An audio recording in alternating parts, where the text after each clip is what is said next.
Verification के लिए आप केजरीवाल जी से मिले, 48 घंटा में उनको सीबीआई ने बुला लिया। अरे देखिए ना, ये सब चीज तो आप जानते ही ना है। जब हो रहा है विपक्षी एकता के लिए, और फिर तो हम तो बात कर ही चुके हैं। सबके पर देखने के लिए घर है, कौन कहाँ है, और उसके बाद आज से गणना शुरू हो रही है। और कौन है, उनके परिवार में कितने हैं, कहाँ रहते हैं, एक एक चीज के बारे में। कोई मान लीजिए कि यहाँ का है। भारत में चुनावी राजनीति में जाति और धर्म दो तरह के कार्य चलते हैं।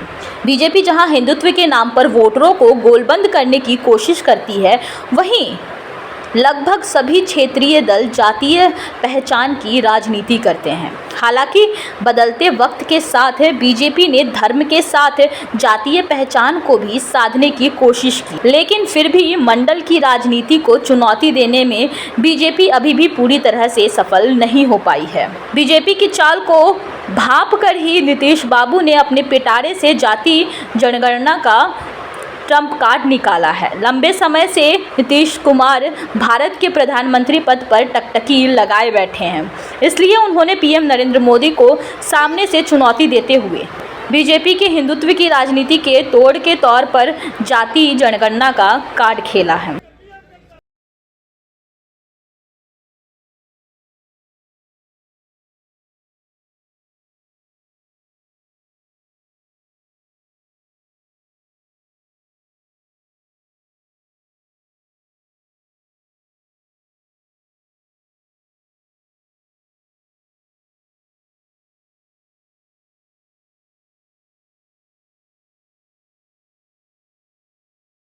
बिहार के जाति जनगणना के दूसरे चरण में नीतीश बाबू ने पूरे परिवार के साथ हिस्सा लिया है।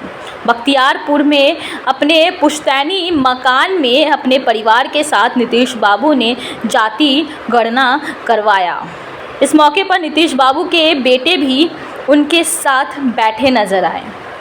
बहुत कम मौके पर नीतीश बाबू अपने बेटे के साथ सार्वजनिक मंच पर नजर आते हैं, लेकिन जाति जनगणना के मौके पर बेटे के साथ नजर आना भी नीतीश बाबू की रणनीति का हिस्सा हो सकता है।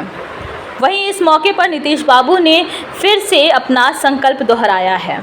उन्होंने कहा कि जाति जनगणना के बाद गरीब लोगों के विकास के लिए योजनाएं बनाई जाएगी। नीतीश बाबू ने कहा कि देश के सभी राज्यों में जाति जनगणना की चर्चा की जा रही है। हो गई, इसकी शुरुआत यहाँ बख्तियारपुर से आपने कर दिया।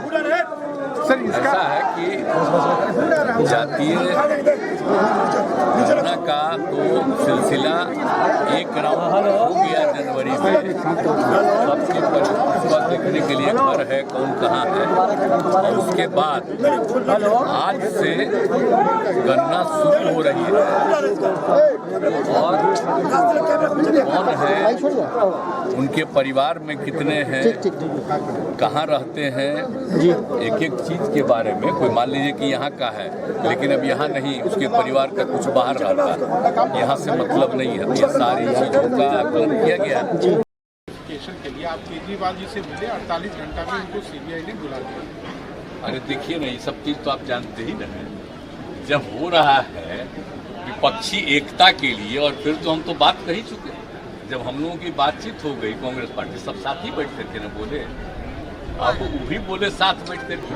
अब उनके ऊपर कार्रवाई या जो कुछ करता आप जान ही न रहे हैं कि एक जगह जब सारा अपोजिशन, अधिक से अधिक अपोजिशन एक साथ जुड़ने की स्थिति पैदा हो रही है, तो जो लोग हैं केंद्र में उनको तो चिंता है ना, इसलिए पता नहीं क्या क्या करेंगे अभी।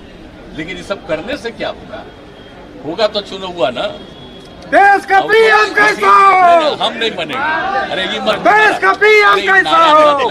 जाति जनगणना की रिपोर्ट आने के बाद जिसकी जितनी आबादी उसकी उतनी भागीदारी का नारा बुलंद किया जाएगा। एक बार जाति जनगणना का डाटा आने के बाद शैक्षिक और सरकारी नौकरियों में पिछड़े वर्गों का कोटा बढ़ाने की मांग की जाएगी। जेडीयू, आरजेडी और वामपंथी पार्टियां जाति के आंकड़े के मुताबिक सरकारी नौकरियों में आरक्षण की मांग करेगी। अगर बीजेपी इसका विरोध करेगी तो पिछड़ी जातियां अपने आप भगवा पार्टी से दूर चली जाएगी और आने वाले लंबे समय तक आरजेडी के तेजस्वी यादव के हाथ में बिहार का राजनीतिक नेतृत्व चला जाएगा।